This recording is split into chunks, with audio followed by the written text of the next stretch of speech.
3, 2, 1, 0. Real people, real issues, real life. Talk Recovery Radio. Live from the heart of the downtown east side, it's Talk Recovery Radio with Giuseppe Ganci and Darren Gaylor on Vancouver's Co-op Radio, CFRO 100.5 FM. From the streets to the studio, bringing you addiction recovery stories from real people with lived experience and real experts on today's issues. Tune in live every Thursday, noon to 1. Powered by New West Recovery. Real people, real issues, real life. Talk Recovery Radio. And good afternoon, Vancouver. This is Giuseppe Ganci, and I'm here with Mr. Darren Gaylor. Hey, Darren, how's it going? Good afternoon, Giuseppe. Hello, listeners. Yeah. Hello, listeners. Coming to you live here in Facebook world. Yep, viewers, everything else. Hopefully, you're going to like what you hear. And if you're watching us on YouTube or you're restreaming us on your favorite device or your favorite podcast restream service, hit like, follow, do whatever you can to share our message coming to you from the New West Recovery community. Darren, doing well? I'm getting better. Yeah. Yeah, getting better. A little bit sick for a bit, but taking the turn. Things are good. Things are well. Back in the groove, buddy. Back in the groove. Good. I'm glad to hear that. I just need to get this on the right monitor. There we go. There you are.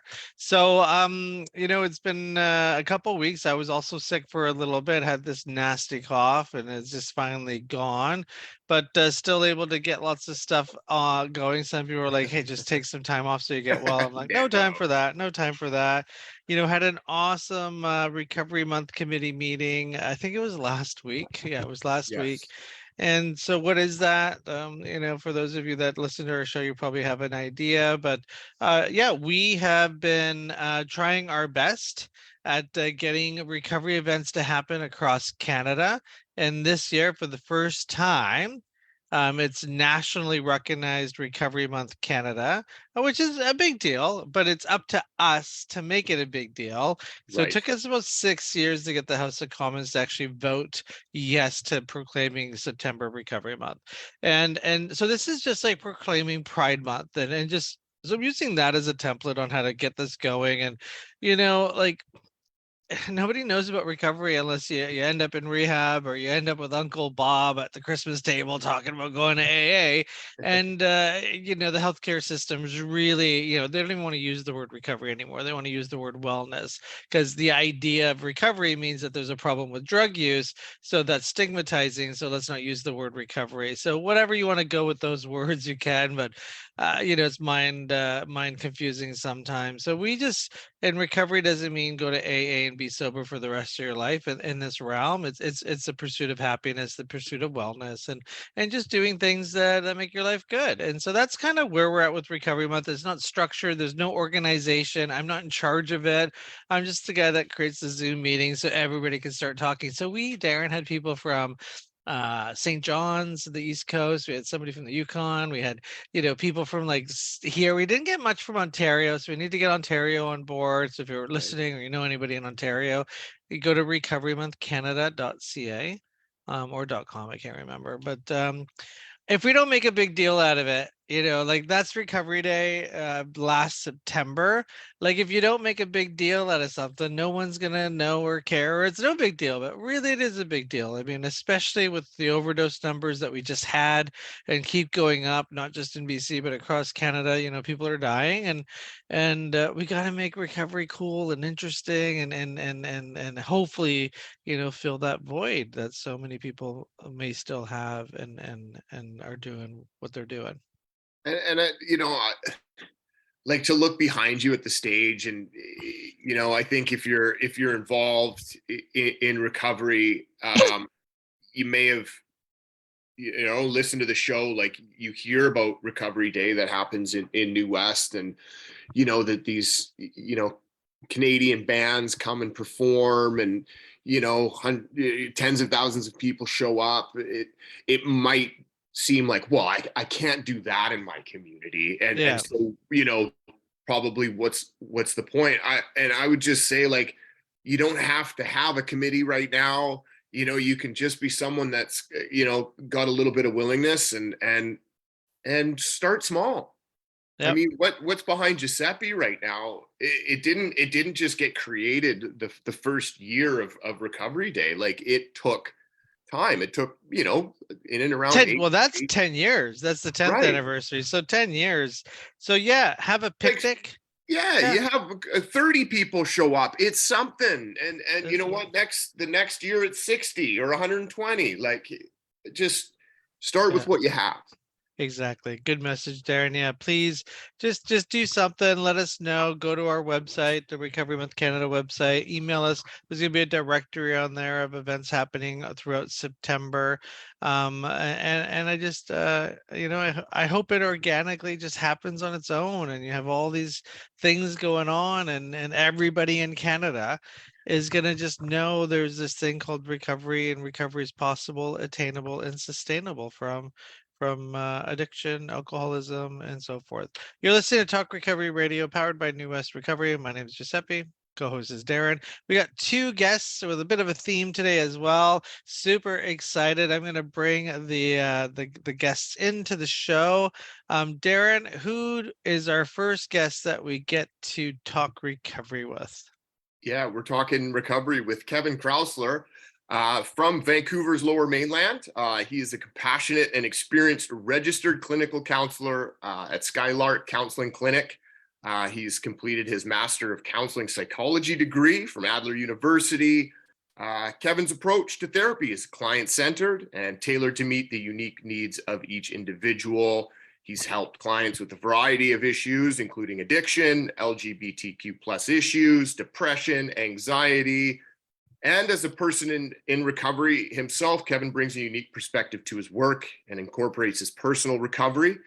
Welcome to the show, Kevin. So good to have you. Thank you so much for having me.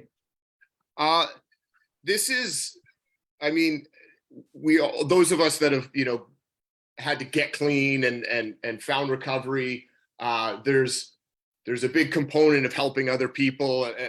I know for myself, it's like, hey, I could do this for a living. One of my biggest regrets is that I didn't go through the schooling. You know, it was in my first 2 years of recovery when I, you know, went to school, got a diploma, you know, started the procedure. I think you know, to look back, I was intimidated. I was, I guess, doubtful at my abilities and whether I could go the length to a degree. So I'm curious as to what was your motivation? Did it take a while? Did you do a bunch of other things for work, or was this something you went at right off the bat? Yeah, that's a great question. This was not my first career of choice. Okay. I went to do my undergrad at UBC in acting. I had a whole career in acting before I went into counseling. And then I worked in like municipal government for the city of Vancouver for a long time. And that's actually how I came to counseling, is that I found myself eventually, like, the more and more I got promoted, I was stuck behind a computer screen for like 8+ hours a day. And I was very removed from working with people. Mm. And so I went back and I did some career counseling. Ironically, counseling was one of the strongly recommended careers for me. And that intuitively made so much sense because I was doing that work anyway in recovery. Right. I got so much out of working one-on-one with folks that were struggling with addiction. And and it was so meaningful to me. And that's what motivated me to go back and do a master's in counseling psychology. And I'm So you so fought glad it I a bit did. in the beginning, you know, got the desk job, and eventually the stars aligned. It reminded you what you should be doing. Yeah. And I wasn't sure about, like, you know, would the reality of being a clinical counselor live up to my, you know, imagination of what it would be. Right. And it's exceeded my expectations. Like, I love it. Like, when I'm there in the room working with clients, like it feels so right. And that's been such a relief. Yeah. That's fantastic. Like, what is your boundaries in as far as like being a person in recovery, but now you have the degree of someone capable and professional, to help others. Where do you have the line of professionalism versus the that simplistic, just helping someone else? Because I mean, a lot of us don't know how to balance both, so I think that, if I really look inward, that maybe I was afraid of hiding behind, and I wouldn't be genuinely helping someone, as a sponsor, let's say, if I had, the accolades behind me. And I wonder what's that like for you, that balance? Yeah, I think for me, I'm very transparent about the fact that I am someone that is clean and sober. I like, it's on the website for the private practice that I work at. And why that's important to me is that for a couple of reasons. One, I think that it gives clients hope that that is possible, like right from the get-go, just by me having that disclosure, and them knowing that that's in the room with us, that it's possible. And so it instills hope. Yeah. I mean, my own personal opinion, and if I say it to somebody who doesn't disclose that information in whatever professional realm they're in, I just think it's a must, especially if we have, the professionalism and the accolades and the degrees behind us. I think it, just for that reason, it's just like, oh, you're that also, like, Right. is with no need of even a conversation, just knowing that information tells me something about yourself. And you're right, it instills a level of hope. Especially when it comes to, I know that you also specialize. Specialize is the word I want to use, for LGBTQ community members as well. I remember my beginnings of my journey. It was just like, everything in my life was gay. Food, restaurants, bars, dancing, everything. So when I was being suggested that I have a problem with crack and that I need to go to rehab, I was like, I want to go to a gay rehab, and I want a gay counselor, and I want all this stuff. So how, how to somebody that may be struggling out there and having the gay community does this disproportionately have higher rates of addiction. So how do you work? Is there special techniques that we use, or what do you have to say to somebody that's in part of our community that is looking for help? Mm-hmm. Yeah, I think that again, that being really transparent about those aspects of my identity can make clients from those same communities feel that extra level of safety.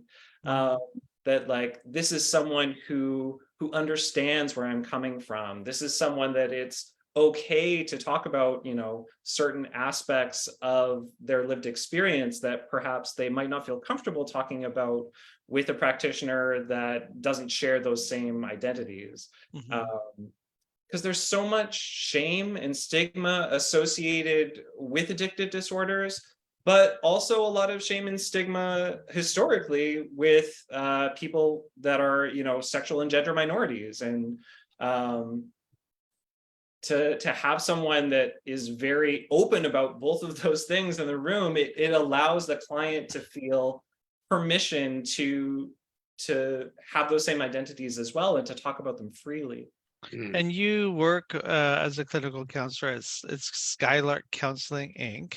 And so do you have a group there is it all one-on-one, or do you have a group there for people that identify in the LGBT community? I don't know that currently that we have any group counseling at the moment. I know that they have in the past.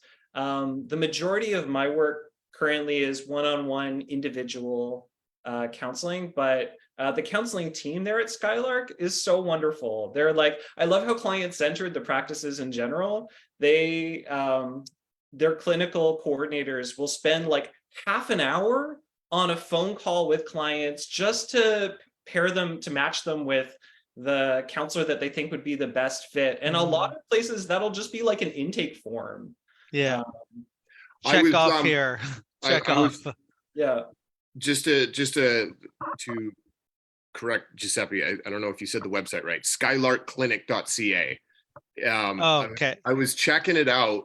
There's probably the biggest list I've ever seen in a counseling agency of counselors, like, you know, that it's not so pigeonholed to like, oh, I have to like pick one of these 4, you know, people. And like, it just spoke a lot. Like there's so many options of, you know, if you're looking for counseling and, you know, professionalism. And I just wanted to read this, if you don't mind, like from the website, who we are and who we aren't.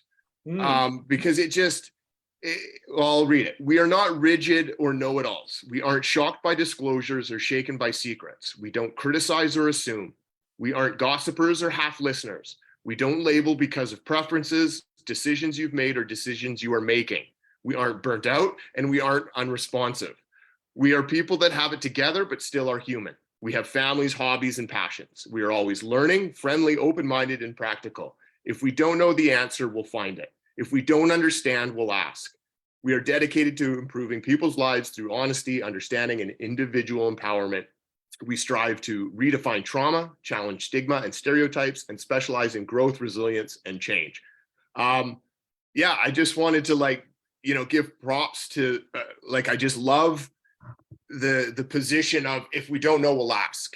I mean, I remember seeking help 2 decades ago, right? And any office I went into, it did not feel like that. It did not feel like you're going to ask me if you're confused. Like, you're just going to come across like you know exactly how to respond to this, exactly what to say, and under no means will you look, you know, like unsure. And I just think the humility behind that statement is what's been, you know, what's absolutely essential in the realm of you know, counseling and being counseled. What's that like for you? I mean, was that something that you had to learn? Was that something they taught in school, or is that just something that, like, you know, you guys all got together and realized? So that was one of the things that really attracted me to working with Skylark, was the fact that that was kind of their mandate. I did my clinical practicum with the Vancouver Film School, and under the clinical supervision of Dr. Mira DeBar, who, shout out to Mira. She taught me a lot about narrative therapy, and the philosophical stance with that is that the client is the expert on their own experience. And as a practitioner, I might have some knowledge about process, but it's the client that is the expert on their own lives. And for one, I like that because it takes a lot of pressure off of me to, you know, be sitting over here with my expert hat and all of my knowledge. But on the other hand, it's so empowering to clients, and I think they can really feel that in this space. So I wonder, in response to that, real quick, like, okay, if I'm the expert, why am I tanking my life? Why, you know, like, right? Help me make that make sense. Yeah. I think that people have almost like forgotten knowledge and wisdom that they have about like ways in which they've gotten through difficult times before. Amazing. And that's not to say that, like, sometimes as a counselor, like, we don't do, you know, teaching people coping strategies and like taking a look at sort of maladaptive coping strategies and that sort of thing. But yeah, I think that clients have a lot of knowledge that they aren't always looking at when they first come in the door. Right. Well, it's almost like, next time will be different. And somehow you forgot that last time you didn't pay your rent. Now somehow you're going to pay your rent. It's like, I remember many of those days. So how do we, being, a professional, you go through your recovery journey and all that kind of stuff, a peer-to-peer support person and all that, sponsor and everything. How do you navigate in your own mind? A lot of people say that abstinence isn't evidence-based, and this is evidence-based, and there's this whole kind of war out there, where everyone's fighting for space, everyone's fighting for the best approach and all that. How, and we, and when I say we, people that, in early recovery, people who are in recovery, people who use drugs, I believe get lost in all that, because you go to this clinic and they say this, you go to this clinic, they say this, you go to Twitter and they say this, and all that. So any suggestions, like how, well, actually a two-part, how do you cope with all this information, and in your heart what's right and what's good and what works and everything? How do you deal with that yourself? Because sometimes I have a challenge where I just want to tweet and like say something I probably shouldn't, so how do you deal with that? We'll do that part first. How do you cope with that? I think for me, it's being really aware of my own personal bias, because there's a method in which I found recovery and got sober, but I need to remember, like, that's what worked for me. It's not necessarily like a one size fits all that works for everyone. And so I really pay close attention to what the client feels is appropriate for them at that point in time. And that can shift and change over time. Like, some folks might come in and they're very much looking for harm reduction, and like that is what they want, and that's what they're looking for. And perhaps, further down the road, maybe they're like, actually, I tried that and like that's not really working out for me. And so then we might adjust from there. And some people come in and they're just like, cold turkey, that's what it's going to be, and that's the only thing that I'm looking at. And they might find something along the lines of harm reduction that they're like, oh, actually this is working for me right now. And if something's working for someone, I'm not going to be like, you should stop doing that thing that's working for you. Mm-hmm. Yeah. And I mean, I think the reality is, if somebody's really in their addiction, I mean, how much is there an expectation on seeing a counselor for that crisis? Do you know what I mean? Like, when there's detox that's needed, there's medication that's needed. I mean, I don't know how much, frontline entrenched, situations you're working with. So that being said, like, as a clinical counselor, like, are you assessing people that are in a place to become their expert? I mean, are you working with people that are in like the worst types of crisis, at the first step through the door? What's the clinic, what's your guys' responsibility as far as who you help and who you can't help? Yeah, that's a great question. I think that at least as far as the clients that I've seen already, typically I'm seeing people like a little bit farther down the line that are like seeking detox, or like in like just going to treatment. I would see people probably a little bit farther out of that process, or even like contemplating that process.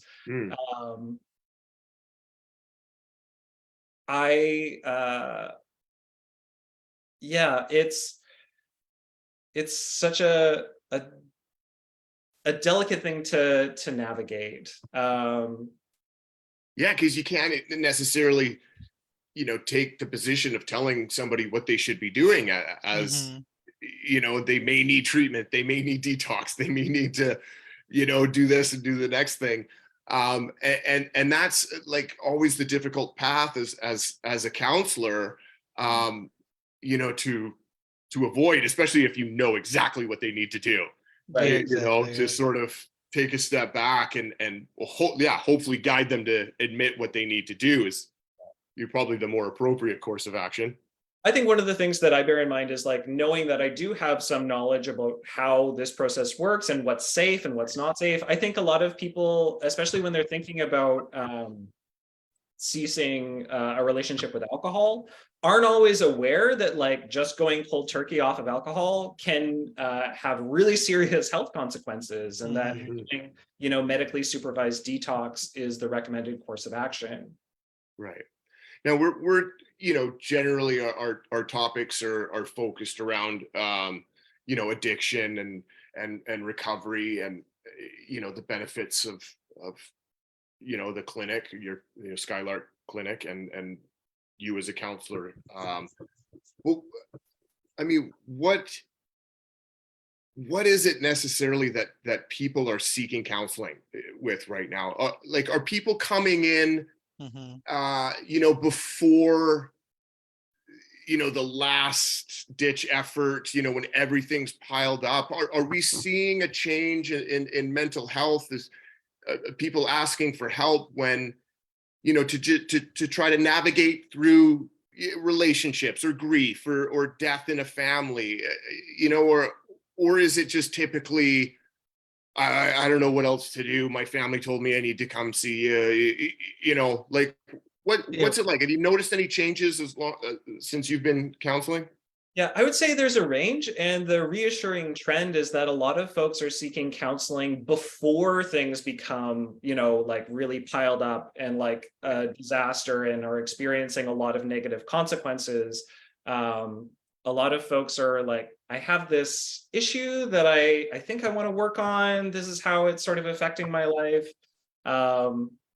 And then we go from there. But obviously within that, there's a huge amount of variety. Like some people, they come in and they're just like, they're in a really low place. And is there a lot of people coming in? Like I have this theory, obviously not evidence-based, but it's just, I mean, people are working.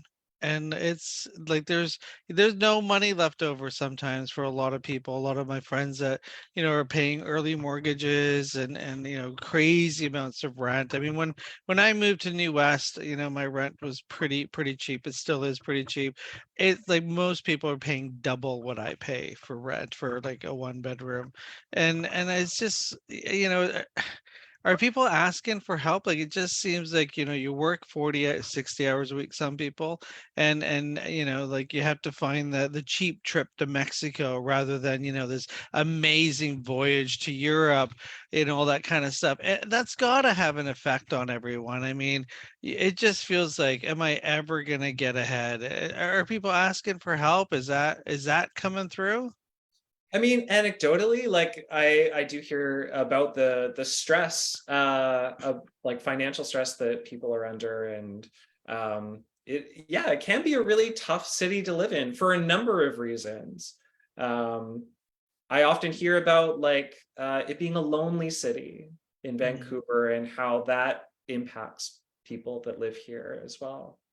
Yeah, so many people move. I remember when I first moved to Vancouver, probably now 25 years ago, I remember like just, unless I was in a club, like I just, I had no friends. And I can just imagine how many people go through that. They come here thinking it's going to be a great city. And it's just, especially nowadays, it must be even worse. I mean, back then we didn't have social media. As we talk to a lot of people in regards to, we've had lots of professionals on here talk about different pathways, different ways to get well. Everyone sort of has, theories and philosophies. Is there something that technically like motivational interviewing, ayahuasca in the back corner of the office, I love motivational interviewing. I think that it's so wonderful because the way that it works is the client is the one who's hearing themselves talk about like the negative consequences that come from their use, the way that it's impacting their lives in ways that aren't working for them. And so it's not coming from the outside, having someone say, like, you need to change and this is how you need to change. It happens very organically through the conversations with clients. And I find a lot of clients, like when talking about like how their substance of choice or behavior of choice, depending on what the addiction might be, what they got from it, like how it benefited them in the short term. I feel like that's very validating for people because suddenly they don't feel judged. They're like, Yeah. oh, right, okay, so I'm not a terrible person for having engaged in this behavior. It served a function. And then we can take a look at like, okay, what was the function that it served? And, you know, be really curious and explore that together. Is there a position you could describe, you know, to someone that would like benefit from counseling? Like, no matter what's going on in their life, is there you know, a preparation mindset that they, you know, you could sort of describe for them to be able to really receive a benefit, you know, and like, because we kind of stereotypically, it's, you know, it's this guy, you know, that, you know, crossed up, closed up, right? Somebody forced me to be in here, but like, it's sometimes that's what we're working with. But I'm thinking of, if, you know, if you could just like throw it out there to somebody right now that's feeling that way, like what could they do? Yeah, that's an interesting question. I feel like, and I'm incredibly biased being a clinical counselor, but I feel like the time is now. Like there's never a better time to start doing that work than right now. Like if it's something that you're thinking about and curious about, like there's no harm in setting up a consultation with somebody, which are usually free. They are for me. I'll like talk to people for like 20 minutes and, you know, we can explore like, is this something that you think would be a benefit in your life right now? Or yeah, just having a little check-in and like, what is counseling? Like, what is your approach? Because a lot of people that come in the door, like they've never been to a counselor before. They don't know what the counseling process is. So part of my job is to help people to understand like, this is a relationship, and that relationship is part of the healing process. Yeah, I was just putting the parallel to like the whole aspect of the gym, you know, that like there's people that are waiting until they're being told by their doctor, you know, that you're completely out of shape, you know, it's affecting the quality of your life, and you're going to die soon, you know, and okay, I'm going to go to the gym, right? In that sort, but you go to the gym and there's people that are very fit, you know, that are going quite often to maintain. And I just think that like so much of our psychology is like, I'm waiting, you know, for the death sentence until I make a move. And yet really the benefit of just having counseling in our lives, having somebody to throw things by, no matter what the situation, like maybe nothing has to be going on. It's just how much, you know, benefits and how much improvement and how much a more positive outlook and how much we benefit from seeing the sides that we try to ignore and suppress and, you know, pretend like they're not affecting our lives. It's not common for people to ask people or to even seek help. I got this, I'll handle this, I'm Right. okay, I'm fine, you know, and all that. So, you know, I wish I would have started some type of counseling long before I ended up like in a situation where I had to. You know, who knows where, you know, life would have gone. So if you're out there and you think you've got this and you got this handled and you can do this, you know, those words sometimes can be pretty dangerous. You know, always be open-minded to the idea that somebody might have a better idea of how to run my life, because you know it would have gotten me out of a lot of trouble. You know, the theme of today's show is people helping people, and with a twist on services for the LGBTQ plus community. So definitely want to thank you, Kevin. Your website again is Skylarkclinic.ca. All right, perfect. So you can go there, call, find out, get an assessment to find the right fit. Hopefully, Kevin's the right fit for you. And thanks for helping people. And it's great that. And then another story here, like you went from like one career to this to that, and you never know, and you never know where you're going to end up. So the journey of life can be amazing, and enjoy the gifts of recovery. And thanks for everything that you do, Kevin. We really appreciate you being on our show. Thank you so much for having me. Yeah, take care. Thank you, and good luck with everything.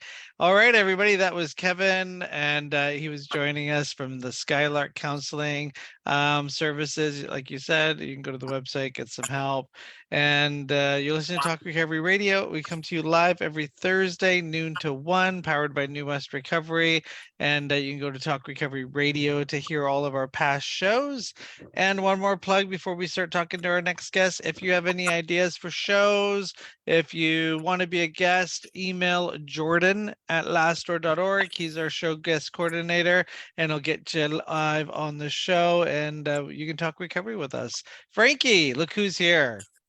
Hello, Frankie. Welcome to the show. Welcome to the show. This is Darren, our co-host. Good to have you here. And I gotta just, I love the where is the message? So we asked Frankie, send us a bio. So Frankie's part of our lived experience moment, personal stories. And he sends enthusiastic 32-year-old Mexican gay male settling down in Canada, rediscovering myself through self-love, culture, and immersion. Well, perfect. Yeah, you don't need any more than that, do you? Right, that's me. That was perfect. It's just like he's like just walking down the street with a flag in his hand. It's amazing. I love it. Well, Frank's also a friend of mine as well, and we do some work with Pride together. You got a great story. Wanted to capture a little bit. So here you are, Frank, new to Canada, right? And what happened?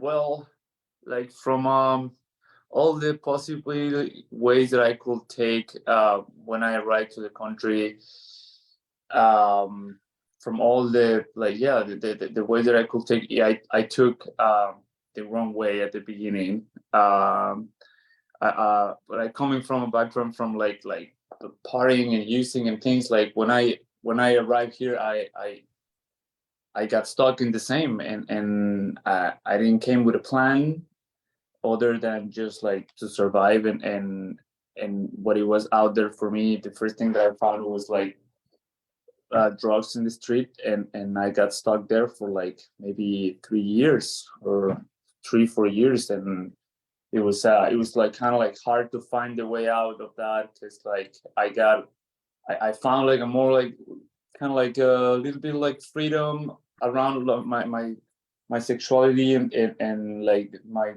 drug of choice is like really popular on the gay community. So I kind of like I thought that I found the place where I belong, but I was totally like in a mistake, and until like I found somebody that wanted to help me and help me out to go for treatment. So then once like a year ago, when everything changed for me. So now here I am, like a year clean. So and today, did you, when you were in Mexico, like back home before you moved to Canada, was addiction something that was in your life, or?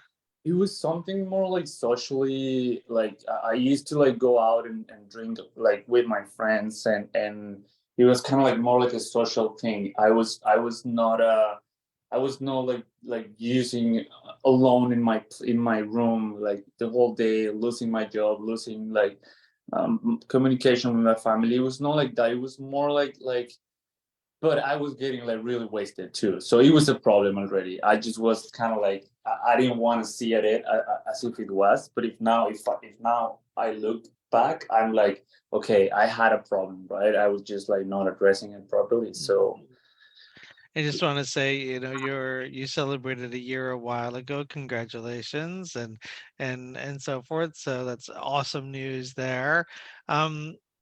so gay male, partying, I'm sure, doing some interesting things at night with, the drug of choice and all that. And now you're in recovery. And was there a moment where you're like, what am I gonna do now? Like my life sucks. Like, where's the party? How'd you It deal with was. that? It was totally like, I was like, okay, what? Because drugs and alcohol, it was all that used to identify me. That was completely my identity. And now, once I got clean, I'm like, okay, where's the fun on being clean? Like what is gonna happen to me? And I was it was at the same time, it's like an opportunity to reveal myself and look for like new hobbies and new things to do. And surprisingly, I had the time of my life while I started doing a recovery, that it was like together like with you and all the people that doing all these like events, Recovery Day, Vancouver Pride, the Sober Lounge. I was dancing on the float on the parade. And you know what, I was dancing and I was like having like the time of my life, that in some point it was like tears on my eyes, because I was like, I can't believe that I'm having like this so much fun, and I don't even have like a drop of like alcohol in me. And I was like, I feel that I was like, okay, I'm in the right place like right now. So that's like pretty much, I'm really That's grateful about that. that's a pretty cool thanks. That's pretty amazing. Like let's just take a moment, right? Like I've been through it, and I'm sure many people that are listening, and people out there, like fighting for like just like I would like do anything to have the best time in a club. And somehow at the end of the day or in the morning, it'd be like, oh my God, what did I do? And here you are, in recovery, clean and sober. And that statement, I had the time of my life. Like that's a big deal. You know what I mean? Like that's when people ask, like, what is recovery? Like that moment in time. That's what recovery is. It's like it's not I haven't drank or I haven't used or I'm in therapy. It's that right there. I mean, all of that obviously helps with recovery, but honor that, because it's the like that's a real thing that really happened to you. And the other piece of this, Frankie, is you're a part of this entire movement of people and things and places, and because of you, other people got to experience that too. I mean, that's the beautiful part of this. And the lie is dead. It's just like I've met many I mean, I'm not that much older than you, but I've met many young gay men that are like, oh, like this is gonna suck and life sucks if I'm gonna do it. And it's just like, no, that's not. Don't believe that. It's actually probably gonna be better. And that's amazing. So, what do you say to people that might be, struggling with having something positive to say about recovery? Well, I totally will say like, take the chance, take the opportunity. Like if we like all our life we give the shot to a different stuff than like uh using, drinking. We give the chance to that on our life. We believe on using. We believe in that. Why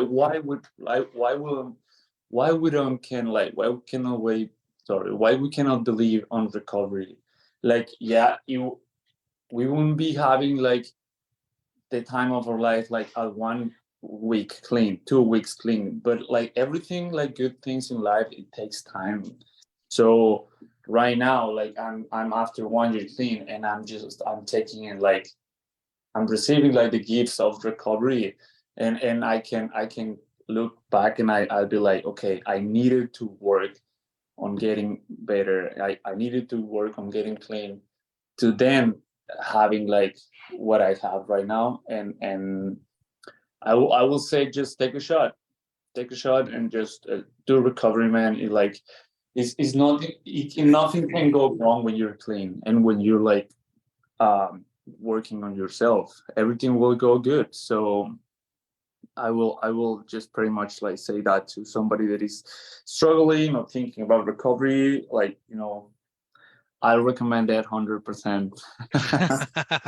Well, I think about it as you describe that, and you know, I don't know entirely your reasons for leaving Mexico and coming to Vancouver. It doesn't sound like you heard of the recovery, thing that was going on, and that's what you were seeking. But coincidentally, it happened to you after experiencing more chaos in Vancouver. Can you, like, you don't have to mention names, but obviously some credit to whoever saw you and reached out to you. But like, where did that person come from? Was this someone that you knew for a while? Did you know them in addiction and they got clean and then came? And what was that story? I was hanging out in downtown in Hastings Street, and I was homeless, so I needed a place to stay. So I started getting close to stay on the shelters that are around Hastings. And in what happened in some of these shelters, they social workers came close to you, and they're like, they ask you like, okay, what's going on with you? Like, what is your plan?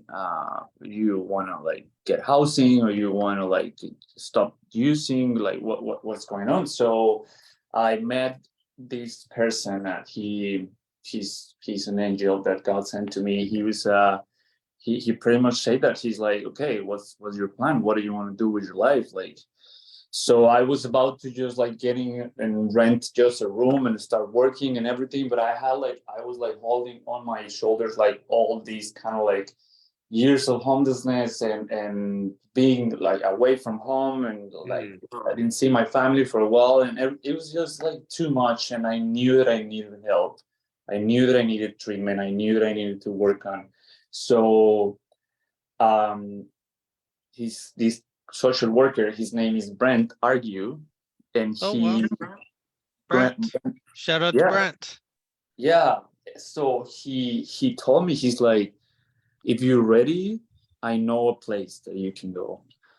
And I was like, at that time, I didn't believe in anything. I was like, yes. I was like, okay, yeah, just say yes. I didn't have kind of like, he was super excited for me. He's like, you're gonna go to this place and they're gonna take you to hockey games. You're gonna have this summer of life.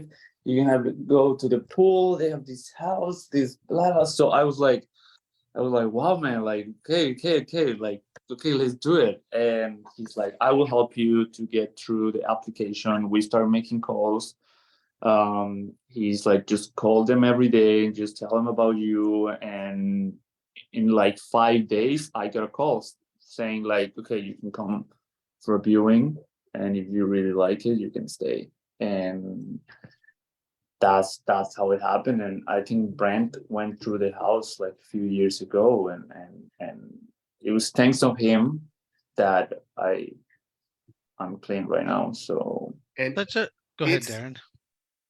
Well, it just points to the component that we need in our healthcare system. I'm sorry to make it political, but it's you're just some Mexican immigrant homeless on the downtown east side, and somebody's gonna get you a room in a shelter, and maybe you're gonna be using daily, or maybe a safe supply, like, which is gonna do the harm reduction part.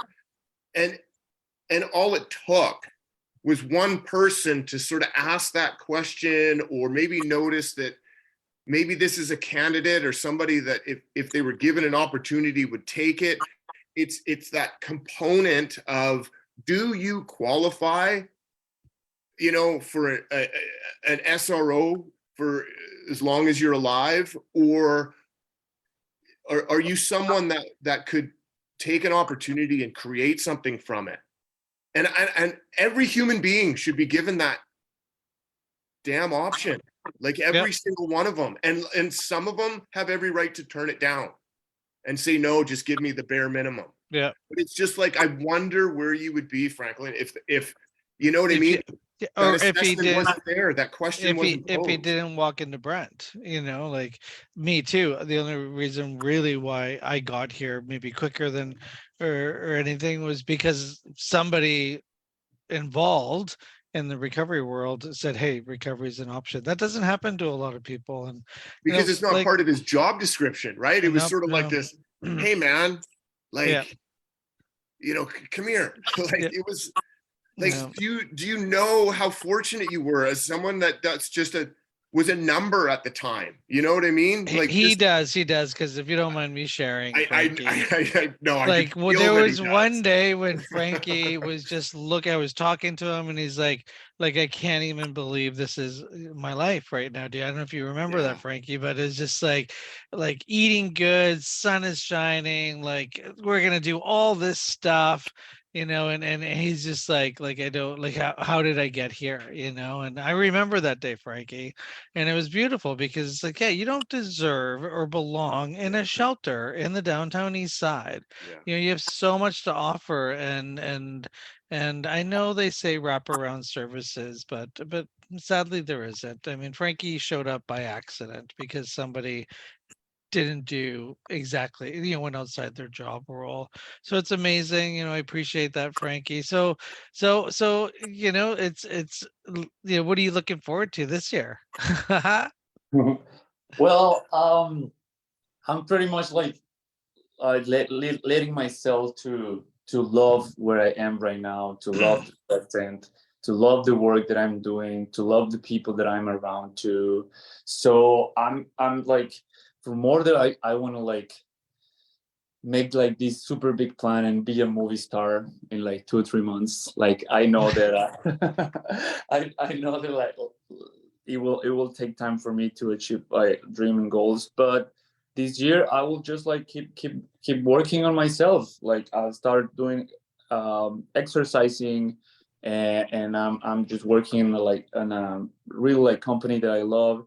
So I don't know, man, like I'll just like keep going on that, and I'm about to receive my permanent residency too, Good for you. which Congratulations. is a big achievement, and thank you so much. So once I get my permanent residency, I'm gonna be able to go to school, and I'm gonna be able to take like a new career and just like pretty much like do something new with my life, and Recovery has just changed your life. That's amazing. What oh. about your family and friends in Mexico? So like, how do you explain this to them?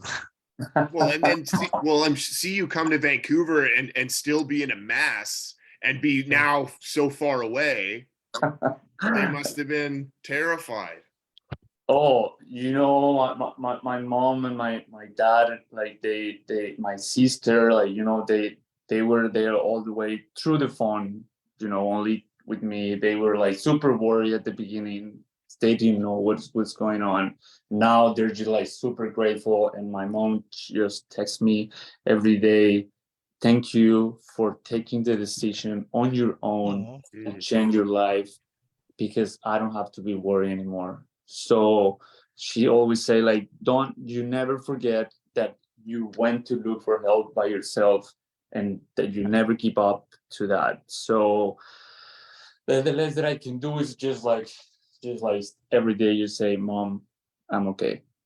Today, I'm still doing good, and she's just super grateful for that. Friends, they knew that something was wrong, so they knew something was off. So now they just like, they're super supportive. They're like, I knew you can do this. I knew you were able to like survive and to just like do kind of like work hard for your dreams. And so it's a big story to tell them once I go back there too. So really supportive. Yeah, I'm lucky that friends and family are really supportive, like through the social media, but is still a big support for me. Yeah, So Facebook blew his cover, Amazing. Darren. It was just like his friends were like commenting, "What the hell is going on with you?" He's like, you know, standing next to the world's biggest drag queens, taking pictures. I'm in rehab. Yeah. yeah, Yeah, that probably a few confused people at that point, but yet seeing a Yeah, I smile thought on you were your in face, rehab. I'm Yeah. sure whatever you were doing was working. Yeah. It's amazing. Yeah. This is recovery. Recovery brings you back to life. Frankie, thanks. You know, we got a busy summer ahead of us. Really looking forward to having fun in recovery with you. You know, you took the suggestions, you made friends, you have a support group, you go to meetings, you have a home group, you believe in yourself, you believe that, you know, the lie is dead. Like you don't have to go back to the beginnings of, you know, experimenting, you know, trying to like use substances to change your state of mind. So it's great, man. Like good for you. Enjoy. Go get your residency, go to school, you know, maybe you will be a famous actor and you look back on this show and be like, yeah, we knew him. Awesome. 100%. You're listening to Talk Recovery Radio. We come to you live every Thursday, noon to 1 on Vancouver Co-op Radio. If you like what you're watching or seeing, hit like, share, depending on whatever restreaming device you're listening to us. All of our past shows are at talkrecoveryradio.com. 9 years of shows, hundreds of guests, thousands of listeners. We appreciate everybody. And I'm going to be pitching this Recovery Month Canada, Recovery Month Canada, Recovery Month Canada. It's on September. If you're anywhere in Canada, organize something, go to recoverymonthcanada.ca. More information, be part of the planning committee. And yeah, let us know what you're doing. If it's small or big, just do something. Darren, always good to see you. See you next week. Bye, everybody. Bye, Frankie. Have a great day. Thank you so much. You too. Okay, bye. Thank you.